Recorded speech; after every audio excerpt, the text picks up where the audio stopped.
Noche del 2013, ¿qué tal? Muy buenos días, bienvenidos todos a su programa Contacto Directo. Hoy estaremos con Marcela Guiñaga, asambleísta nacional de Alianza País, miembro de la Comisión de Justicia, segunda vicepresidenta de la Asamblea Nacional. Vamos a hacer una revisión a la tipificación de la mala práctica profesional, los delitos ambientales en el proyecto del Código Integral Penal y algunos otros temas. Además, estará con nosotros Luis Fernando Torres, asambleísta de la Alianza Cambio PSC, miembro de la Comisión de Justicia. La responsabilidad penal de las personas jurídicas, el error de tipo, el error de prohibición en el proyecto del Código Integral Penal, se lo explicaremos. Y además, Juan José Casteló, presidente del Fondo de Cesantía del Magisterio Ecuatoriano, nos estará acompañando. El Magisterio próximo a invertir en la construcción de una central hidroeléctrica en la provincia de Zamora Chinchipe y el tema del pago de la jubilación con bonos del Estado. Lo vamos a analizar. El periodista Carlos Ochoa es el primer superintendente de la Información y la Comunicación. Así lo resolvió con mayoría de votos el Consejo de Participación Ciudadana y Control Social. Ochoa laboró por varios años en medios privados. Su último trabajo fue en Gama TV, en manos del Estado.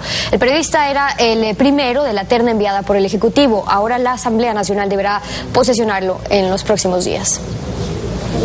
Con 5 de 7 votos, el Consejo de Participación Ciudadana designó al periodista Carlos Ochoa como el nuevo superintendente de Información. La vicepresidenta del organismo, Mónica Vanegas, dio las razones para esta decisión. Por ser un periodista con más de 25 años de experiencia en prensa, radio y televisión, por haber trabajado en medios públicos y privados. Pero los consejeros de minoría, Andrea Rivera y David Rosero, no comparten ese criterio. Votaron en contra de la designación.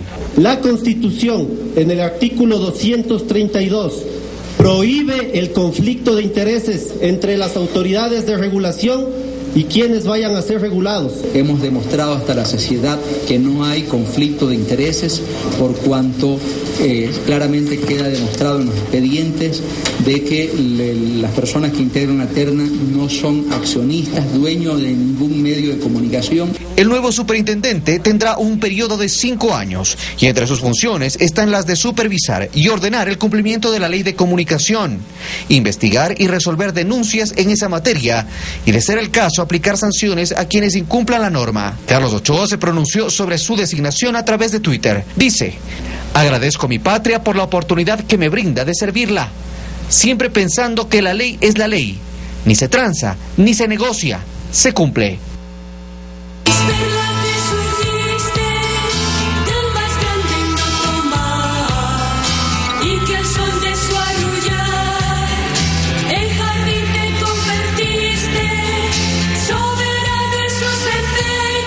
Bueno, y con fuegos artificiales, anoche Guayaquil dio inicio a la conmemoración de los 193 años de independencia. Es uno de los atractivos turísticos de la ciudad en fechas de importante recordación. Para celebrar los 193 años de independencia de Guayaquil, el municipio invitó a disfrutar de un nuevo show de luces entre el puente de El Velero y la fuente monumental de imágenes, desde donde barcazas lanzaron estelas de fuegos pirotécnicos. Cientos de personas se deleitaron con el espectáculo, que además iluminó el malecón del Salado, inaugurado en el 2009. Bien, muy bonito, la fiesta de Guayaquil. Cuando nosotros venimos, por ejemplo, vemos que Guayaquil cada día va creciendo más y más y más. Entonces nos sentimos orgullosos de ser ecuatorianos. Con este acto y otros que se cumplirán hasta fin de mes, los guayaquileños celebran la independencia, que abrió camino definitivo a la emancipación.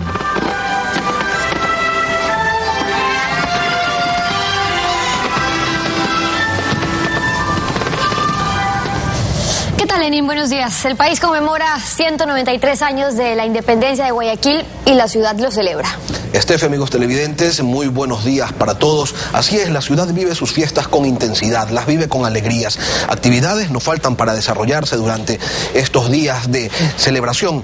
Hay para todos los gustos, todos. Todos están invitados a este gigantesco festejo. Vamos con los temas del día.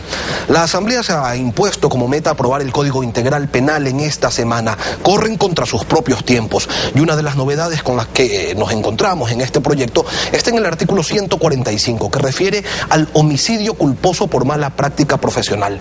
Allí se señala que la persona que al infringir un deber objetivo de cuidado en el ejercicio o práctica de su profesión ocasione la muerte de otra será sancionada con pena privativa de libertad de 3 a 5 años. Además será inhabilitada para el ejercicio de su profesión por un tiempo igual a la mitad de la condena. Esto va en claro cumplimiento con la disposición constitucional 54ª que reza en su segundo párrafo, artículo 54. Las personas serán responsables por la mala práctica en el ejercicio de su profesión, arte u oficio, en especial aquella que ponga en riesgo la integridad o la vida de las personas. Tenemos que entender que este artículo del proyecto lo que busca es concordancia y aplicabilidad de la norma superior. Es la primera pregunta para Marcela Aguiñaga, vicepresidenta de la Asamblea Nacional. Muy buenos días. Buenos días, Lenin. Un saludo muy especial a todos los habitantes, esa gente linda de Guayaquil, hoy que recordamos un día más, un año más de independencia.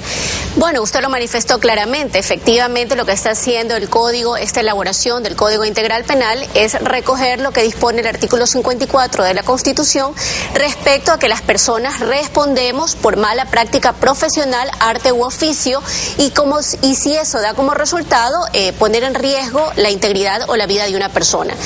Recordemos también que en el caso del Ecuador este tipo penal no se encontraba antes, que es la propuesta del COIP. Sin embargo, de eso era sancionadas este tipo de conductas a través del artículo 460 del Código Penal, lo que se llama homicidio inintencional. Y recordemos qué es lo que dice actualmente el Código Penal en su artículo 460. El que inintencionalmente hubiera causado la muerte de otra persona, si el acto no estuviera más severamente reprimido, será penado con prisión de 3 meses a 2 años y una multa de 50 a 200 sucres. ¿La variación con el actual proyecto radica únicamente en la pena? Radica en la pena y en la posibilidad de la inhabilidad por un tiempo de la mitad de la pena impuesta, que corre a partir de que usted ha cumplido la pena privativa de libertad. No es tan novedoso entonces.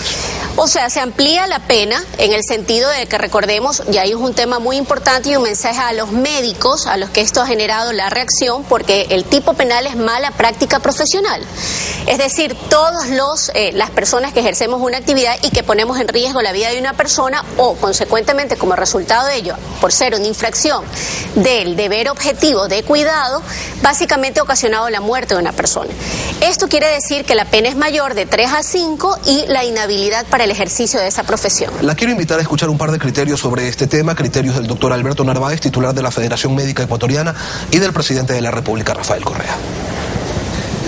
Muchos médicos, sobre todo en el sector privado, se van a negar a atender casos muy graves o graves en donde hay unas probabilidades de muerte grandes, porque les puede ocasionar una demanda y les pueden llevar preso por eso. Si se penaliza a priori, todo es mala práctica médica, ¿qué es lo que se va a lograr? En el caso de los médicos, que venga un enfermo y no lo toque el médico, para que no la cosa es mala práctica médica. O que le tome 10.000 exámenes redundantes, innecesarios, y todo el costo es para el Estado. O que se encarezcan muchísimo los servicios de salud como Estados Unidos, porque los médicos se recontra aseguran y hay que pagar esos seguros que son carísimos. Entonces, cuidado, no es tan fácil la asunto. Entonces, se está incorporando la mala práctica profesional, pero con todos los cuidados del caso, para que sea una medida justa. O sea, aquí el principio es que sí hay que sancionar la mala práctica profesional, entre ellos la mala práctica médica, pero puede ser mala práctica de un ingeniero. O sí ha habido mala práctica médica y debe sancionarse esa mala práctica médica. Durante la discusión, durante el análisis de este artículo en particular, ¿ustedes escucharon a los gremios? Esto en primera instancia. Y en segunda, ¿no creen que tal como está el artículo planteado podría redundar en aquellas situaciones que bien señala el presidente de la República? Bueno, básicamente hemos escuchado varios, inclusive el propio representante de la Federación de Médicos ha sido escuchado al interior de la comisión. La preocupación del sector de los profesionales de la medicina se entiende en torno a que ellos están más expuestos que cualquier otro tipo de profesión. Evidentemente es así, pero otra de las cosas que se ha dicho es cuando no se toma la infracción específicamente, cuando no se tiene tiene el deber objetivo de cuidado. Es decir, cuando usted dejó de hacer algo que dio como resultado la muerte de una persona, cuando usted actuó negligentemente, cuando usted tuvo imprudencia. Pero si usted sigue los protocolos, las condiciones establecidas a través de las normas de salud, no tendría por qué ser responsable de un acto punitivo. Sin embargo, de esto debemos dar certeza sobre todo a la comunidad, que lo que buscamos no es perseguir a los médicos, básicamente es dar cumplimiento al marco constitucional, y en segundo, también con el libro 2, que es todos los temas respecto de procedimiento. Una de las cosas que han sugerido el sector de gremios y que está siendo recogida por nuestra bancada es el hecho de que existan exámenes especiales que permitan la valoración, el peritaje para determinar si un médico ha o no tenido responsabilidad en un hecho y básicamente una conducta que es culposa y no dolosa. El capítulo 4 del Código Integral Penal hace referencia en detalle a los delitos contra el medio ambiente y la naturaleza. La minería ilegal se la sanciona con cárcel de 5 a 7 años y si provoca un daño al medio ambiente, lo cual sucede casi siempre, entonces la pena puede llegar hasta 10 años. ¿Ustedes realmente creen que con este incremento de penas se terminará con el cometimiento de este y otros delitos como por ejemplo la tala ilegal de bosques? Se lo pregunto porque el presidente señalaba hace algunas semanas que lo que ha faltado en este tema, en el de la tala ilegal, es control por parte del Estado. Bueno, básicamente recordemos que el mundo entero en temas ambientales se llaman normas penales en blanco, es decir, cada vez y cuando se tipifican conductas en relación a la posibilidad de conservar ciertos ecosistemas frágiles y que tienen que ver en respecto, en este caso del Ecuador, del marco constitucional de los derechos de la naturaleza. ¿Qué es lo que buscamos? Primero, la tipificación de delitos ambientales ya se encuentra en el Ecuador desde el año 2000, se han incrementado ciertas penas en torno a los daños irreversibles que se hagan, es decir, si hay un daño que pueda ser recuperado, resarcido, restaurado en ecosistema, hay otras medidas de índole administrativa o civil. Sin embargo, aquí estamos poniendo las conductas más graves y también adecuando estos tipos penales a la nueva estructura que estableció en la Constitución en torno a recursos naturales, ecosistemas y actividades, como usted la mencionó, que son altísimamente contaminantes y graves, como la actividad minera ilegal. Antes de concluir, un par de puntos adicionales, señora vicepresidenta. En no pocas ocasiones el presidente de la República dijo que uno de los motivos por los que era tan difícil combatir a la delincuencia era la existencia de la caducidad de la prisión preventiva, que se incorporó en la Constitución del año 98 y que se la mantuvo en la Constitución de Montecristi. Ahora, ustedes lo que hacen es normarla a esta caducidad preventiva y al final resulta que un violador, un asesino o un sicario igual podría salir de la cárcel si en un año no tiene sentencia. Mírele, ninguna de las cosas que estamos planteando es que la caducidad de la prisión preventiva se interrumpa si usted tiene ya una sentencia al menos condenatoria. Eso es uno de los cambios propuestos, es una de las discusiones, es decir, estamos buscando y dando herramientas de operación a los administradores de justicia para que en un plazo evidentemente prudencial pueda una persona que está detenida en delitos realmente graves poder ser sancionado y tener una sentencia, cualquiera que sea condenatoria o en este caso que lo exculpe de cualquier responsabilidad. Lo que buscamos es que efectivamente no hayan caducidades de la prisión preventiva, estableciendo esta disposición que le acabo de mencionar, que se interrumpe el plazo una vez que se dicta la sentencia. Al final, después de tanto alboroto y de tanto discurso, se terminó igual incluyendo en este código las recomendaciones del Grupo de Acción Financiera Internacional, GAFI, para que se sancionen delitos relacionados con el lavado de activos y el financiamiento del terrorismo. Algo que se viene dilatando desde el 2011, cuando incluyeron al Ecuador en la lista de países no cooperantes en la lucha precisamente contra estos delitos. ¿Qué primó aquí? La necesidad de contar con un mejor instrumento para combatir estos delitos, porque la verdad es que no se entiende por qué razón antes existía tanta negativa a hacer una reforma e incluirlos en el Código Penal y ahora sí se lo hace. Bueno, yo le puedo hablar de este nuevo periodo legislativo. Nosotros hemos establecido los tipos penales de lavado de activos, que justamente es una de las recomendaciones que ha hecho el GAFI, a fin de que el Ecuador en su ordenamiento jurídico los establezca. Recordemos que cada vez tenemos una sociedad con mayores peligros y riesgos, y aquí lo que buscamos es avanzar o expandir la barrera punitiva hacia ciertos delitos donde lo que básicamente trata es o encubre otras actividades, como ya lo mencionamos, en el caso de narcotráfico, lavado de activos, entre otros. Así que este Código Penal, este proyecto recoge todas esas, digamos, preocupaciones que tiene el GAFI en torno a la lucha contra este tipo de delincuencia a nivel internacional. Esos son los criterios de Marcela Aguiñaga, vicepresidenta de la Asamblea Nacional, respecto al Código Integral Penal que se debate y se aprobará en los próximos días. 7:15.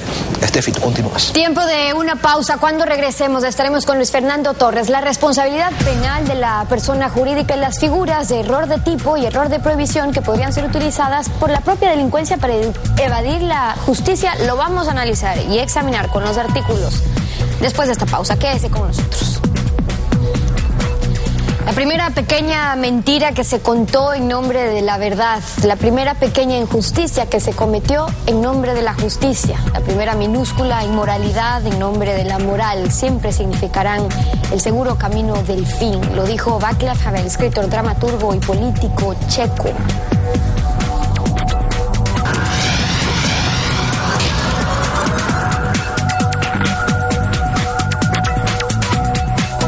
Las 7:21 en contacto directo del asambleísta Luis Fernando Torres, miembro de la Comisión de Justicia. Bienvenido.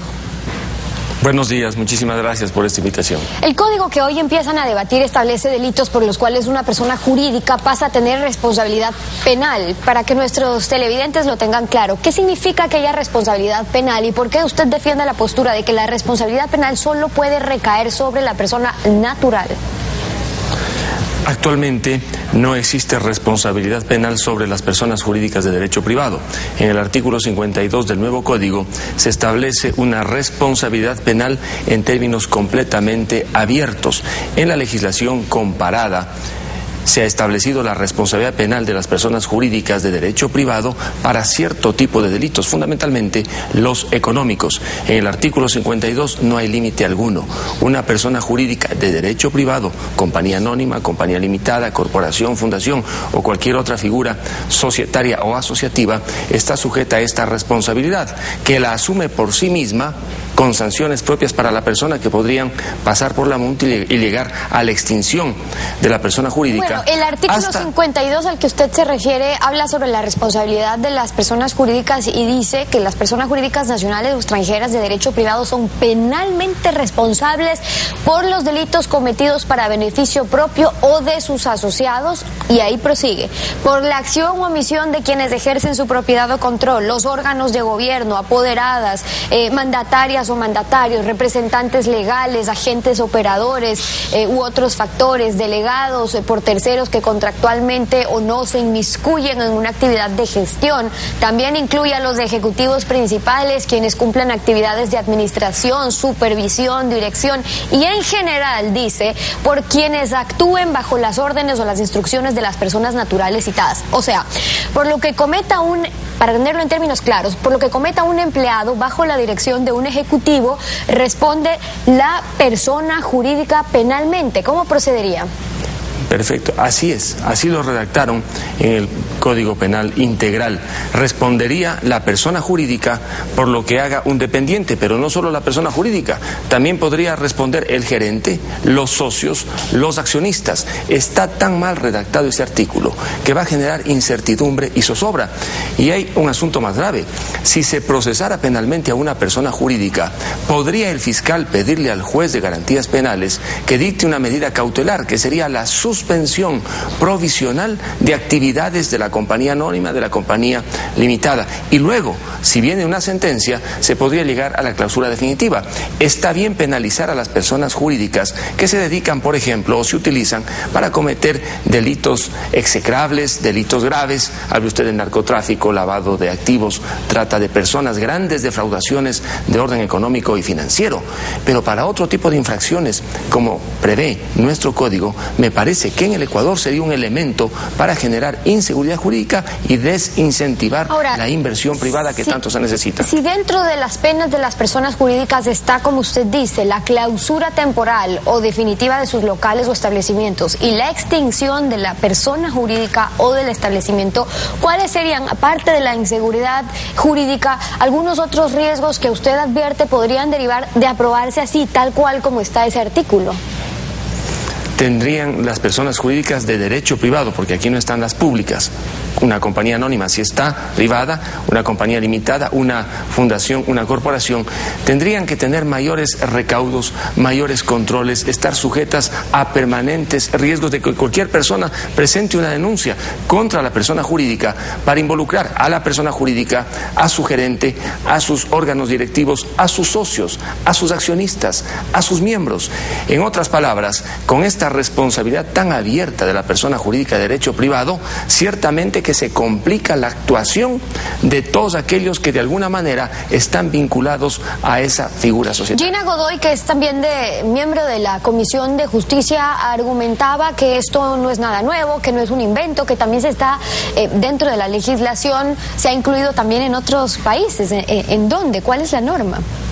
Bueno, esto se originó en Holanda, luego en Francia, existe en España, inclusive en Estados Unidos, después del caso Madoff y esas grandes defraudaciones financieras, se ha abierto a la posibilidad de incriminar a las personas jurídicas, pero siempre dentro de un ámbito muy concreto y específico: los delitos económicos, los delitos graves como el narcotráfico, el lavado de activos.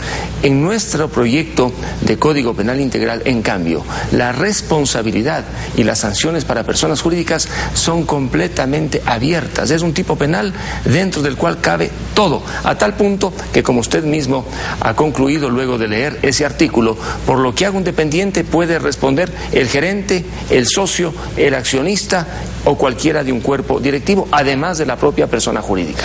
Ahora, otro tema que preocupa directamente a la ciudadanía, porque realmente indigna ver a diario que tanto delincuente salga libre a los 10 días porque se valió de artimañas, o la misma legislación que hace más difícil a veces encontrar la responsabilidad, el dolo o la culpabilidad.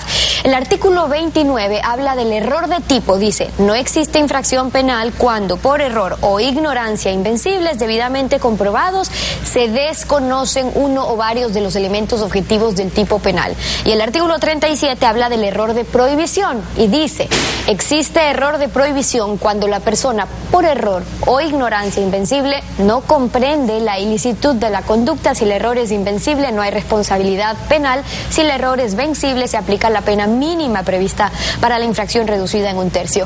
¿Usted cree que tipificando el error de tipo y el error de prohibición tal como está es permisivo en ese sentido? Expliquemos. Esos dos artículos que usted ha leído se originan en una corriente llamada funcionalismo, que se ha desarrollado con fuerza en Alemania, y ha sido la jurisprudencia alemana la que le ha ido dando contenido. En el Ecuador se trata, a través de la ley y esos dos artículos que usted ha leído, que los jueces los apliquen. ¿Cuál es mi temor? Que este experimento que va a salir una vez que se apruebe el Código Penal Integral con esos dos artículos será un experimento en manos de jueces no preparados para aplicarlos debidamente. ¿Qué puede ocurrir? Por ejemplo, alguien que mata a una persona que ha sido su padre podría decir: yo no sabía que era mi padre, por lo tanto no cometí el delito de parricidio sino un homicidio simple. Júzgueseme que como un homicida simple y no como autor de parricidio, con una pena inferior.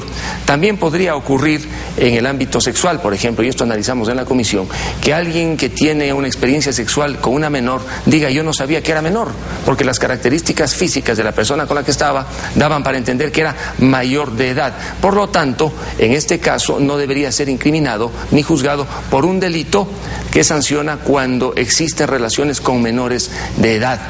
Sería una de las salidas. Otro caso: alguien está, por ejemplo, portando armas en una zona rural, va a la ciudad, la policía lo detiene, le encuentra con el arma, él podría aducir que no sabía que era prohibido portar armas porque donde vive sí puede portar armas. Entonces viene el tema de la licitud de la conducta. Hicieron varias recomendaciones de algunos especialistas en estos artículos para que no se pierda de vista el principio de legalidad, para que aquel que alega en determinadas circunstancias este tipo de excepciones las pruebe. No va a ser fácil para los jueces aplicar el error de tipo y el error de prohibición. Sin embargo, tenga usted la seguridad que especialmente los delincuentes más avesados utilizarán a través de sus abogados estas dos figuras, al menos para desconcertar a los jueces. ¿Que se elimine estos dos artículos? Mire, ya están allí. Las recomendaciones es que se los complete, que se ponga específicamente que el principio de legalidad es un principio rector de la actividad del juez. Para aquellos que aleguen, porque se distingue entre error invencible y error vencible, que es una distinción bastante técnica, también pruebe el que aduce ese error y que se descarte este tipo de alegaciones en determinado tipo de delitos. Por tiempo, asambleísta, cierro brevemente con esto. Sus reparos a la tipificación del delito de pánico financiero y económico, que para muchos es nuevo. Desde el primer día yo objeté fundamentalmente el delito de pánico económico. Ahora se encuentra en el Código como delito autónomo, es decir, es delito por sí mismo, cuando técnicamente no debería ser un delito autónomo. Se sanciona en ese artículo la divulgación de opiniones, noticias presumiblemente falsas que tengan un impacto económico en materia de precios. Noticias que se divulguen dentro o fuera del país. Es tan abierto el tipo penal que cualquier noticia que tenga la calidad de falsa podría llevar a que se incrimine a una persona con penas de 7 a 10 años.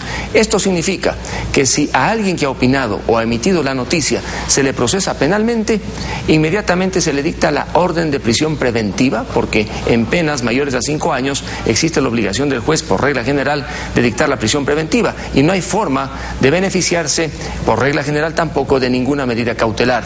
Es un artículo peligrosísimo. Ahora, se podría argumentar que es para evitar que se pueda generar un pánico económico, un pánico financiero, pero a su juicio, ¿a qué responde el que se quiera incluirlo, tipificarlo como ese delito penal y que se lo pueda sancionar penalmente?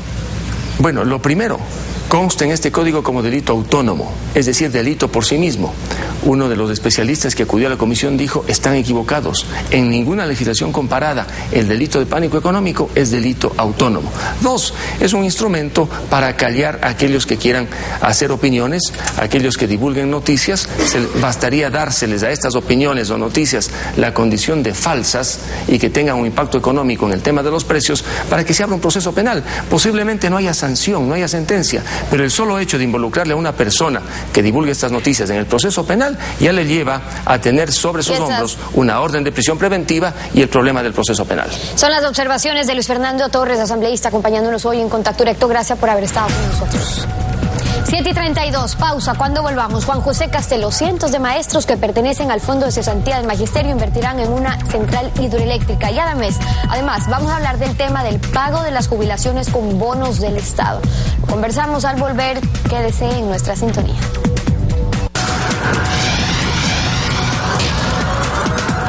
Fondos de cerca de 600.000 maestros, entre jubilados y afiliados al Fondo de Cesantía del Magisterio Ecuatoriano, se van a invertir en la construcción de una central hidroeléctrica en la provincia de Zamora Chinchipe. Serán 12 millones de dólares los que se invertirán. ¿Por qué decidieron poner esos recursos en este proyecto y no en cualquier otro? Se lo preguntamos a Juan José Casteló, presidente del Fondo de Cesantía del Magisterio. Muy buenos días, profesor. Lenín, muy buenos días. Un saludo para Guayaquil, los guayaquileños y miles de ecuatorianos que viven en Guayaquil en esta fecha tan especial, 9 de octubre. El Fondo de Cesantía, como institución, juega un papel muy importante en el mercado de valores. Nos trajeron un proyecto hidroeléctrico para que nosotros invirtamos en títulos valores, en renta fija. Y al analizar el proyecto nos encontramos que era un proyecto muy interesante, y quien nos presentó el proyecto nos dice: falta capital. Los actuales accionistas, que es Caminosca, una de las principales empresas relacionadas con el sistema hidroeléctrico del país, ha diseñado el proyecto, ya ha puesto 6 millones y le faltan 12 millones. Nosotros les dijimos: estamos interesados. Hicimos un análisis con técnicos. Yo estudié en la Politécnica Litoral, mis compañeros, mis amigos, mi hermano, somos formados en la Politécnica, geólogos, mecánicos, eléctricos. Analizamos el proyecto y encontramos un proyecto altamente positivo. Teníamos dos opciones: o el Fondo de Cesantía, que tiene 145.000 afiliados, que tiene 460 millones de dólares de capital administrado, invertía como Fondo de Cesantía, o invitábamos a maestros que individualmente tomen la decisión de ser accionistas de una central hidroeléctrica. ¿Y fue esa segunda opción la que tomaron? Esa segunda opción con un escenario especialísimo, Lenín, y país. Yo creo que esto es importante para el país. Maestros cuyos salarios es de clase media hacia abajo, maestros jubilados que han recibido un valor por su jubilación, fueron invitados por el Fondo de Cesantía para que inicialmente dijimos 12.000 maestros, $1.000 cada uno, significan 12 millones de dólares. La respuesta, porque esto es un tema voluntario, este es un tema de poner capital cada uno de los compañeros, fue que 6.378 maestros han aportado ya los 12 millones de dólares, lo cual es una noticia extraordinaria, porque es ahorro nacional, es aporte de maestros que van a ser dueños, accionistas de una central hidroeléctrica. Ahora pongamos un ejemplo práctico para entender cuáles son los beneficios que obtendrán estos maestros que decidieron aportar, y beneficios que se verán, por cierto, después de 30 meses cuando se haya terminado de construir la central. Son varios escenarios. Para la ciudad de Zamora, fíjese usted, la empresa que estamos comprando, el 70% del paquete accionario, que se llama Hidrelgen, tiene domicilio en Quito. Vamos a cambiar el domicilio a Zamora para que tribute y pague impuestos en Zamora. Nos hemos reunido con el señor alcalde de Zamora, y le hemos dicho, si la central hidroeléctrica coge agua de la montaña, del río Sabanilla, lo trae a una planta de generación, esa agua que ya está conducida, que está en un canal, en una tubería, hemos llegado a un acuerdo para que el municipio la coja y la transforme en agua potable para la ciudad. Hemos planteado que las empresas que van a construir contraten personal local. Lo que es más, estamos planteando que lo que es alimentación, lo que es transporte, lo que es alojamiento, sea con la población local. ¿Y el maestro que puso $1.000, cuánto va a recibir? ¿Cuál va a ser su renta? En 10 años se transforman $1.000 en 4.000. Si yo aporto 10.000, se transforma en 40.000. Es la rentabilidad más alta y más segura en un sistema que es altamente seguro. ¿Por qué? El presidente de la República ha planteado la necesidad de entregar hornillas eléctricas, y eso dispara la necesidad, más de 300 megas de necesidad de generación eléctrica. Se quiere transformar la matriz productiva, la matriz energética, eso significa incremento de demanda. ¿Y ustedes como magisterio están respaldando esta iniciativa del presidente al invertir en la construcción de una central hidroeléctrica? ¿No es tan cierto entonces eso que se dice, que el magisterio que la UNE, de la cual usted fue presidente durante algunos periodos, está divorciada del gobierno, o que tienen problemas ideológicos, o que están totalmente peleados? No ha sido tan verdad. Permítame sonreír, y con gusto. Los maestros estamos comprometidos con el país que se llama Ecuador, no con el movimiento país. Estamos comprometidos con el desarrollo del país, estamos comprometidos con generar empleo, estamos comprometidos con generar energía limpia. Eso va más allá de temas coyunturales de un gobierno que circunstancialmente, porque le digo, esta central hidroeléctrica tiene un contrato por 50 años. Los maestros, sus hijos, sus nietos van a ser dueños de una acción, de una central hidroeléctrica por 50 años. Recuperan su inversión en corto plazo, es una inversión segura, es un contrato que se tiene con el CONELEC, mediante el cual toda la energía que se genera es comprada por el CONELEC. Hay una tarifa fija, de tal manera que el negocio es seguro como tal. Pero lo importante, lo que quiero anunciarle al país, es que esta experiencia, que 6.378 maestros aportan pequeñas cantidades, se llama ahorro nacional. Y este país necesita de inversión, no solo de inversión extranjera, también inversión nacional. Aquí hay ecuatorianos que tienen pequeños valores que los pueden invertir, y este es el ejemplo que está dando el magisterio. Brevemente, por falta de tiempo, ustedes tienen experiencia en el manejo de títulos, en el manejo de valores. El Estado está pagando con bonos las jubilaciones. ¿Cuál va a ser el rol que va a jugar allí el Fondo de Cesantía del Magisterio? ¿Ustedes los van a comprar? ¿Cuál va a ser el castigo a aplicar? ¿Qué van a hacer con esto? El señor ministro de Educación presentó un programa de jubilación de 4 años. No a todos les van a dar bonos. Para poner un ejemplo, el próximo año, de acuerdo al programa del Ministerio de Educación, 4.231 maestros recibirán en efectivo $201 millones. El tema bono se refiere a los maestros que se van a jubilar los próximos años y quieren jubilarse ahora. a ellos le van a entregar bonos. Esos bonos del Estado, lamentablemente, tengo que calificarlo así, son bonos altamente restringidos. No lo puede comprar el BIES, no lo puede comprar el sector financiero, por lo tanto va a recibir altos castigos. Y por otra parte, el Ministerio ha definido una política que dice solo se lo puede comercializar en el mercado de valores, por lo tanto el Fondo de Cesantía solo podría adquirir bonos a través del mercado de valores con un castigo que el mercado lo determina. Queda claro, son los criterios de Juan José Casteló, presidente del Fondo de Cesantía del Magisterio Ecuatoriano. De esta manera terminamos el programa de hoy. Stephanie Espín está dirigiéndose hacia el Parque Histórico, donde Contacto en la Comunidad, con un programa especial, celebra también a Guayaquil por sus fiestas. Un buen día para todos.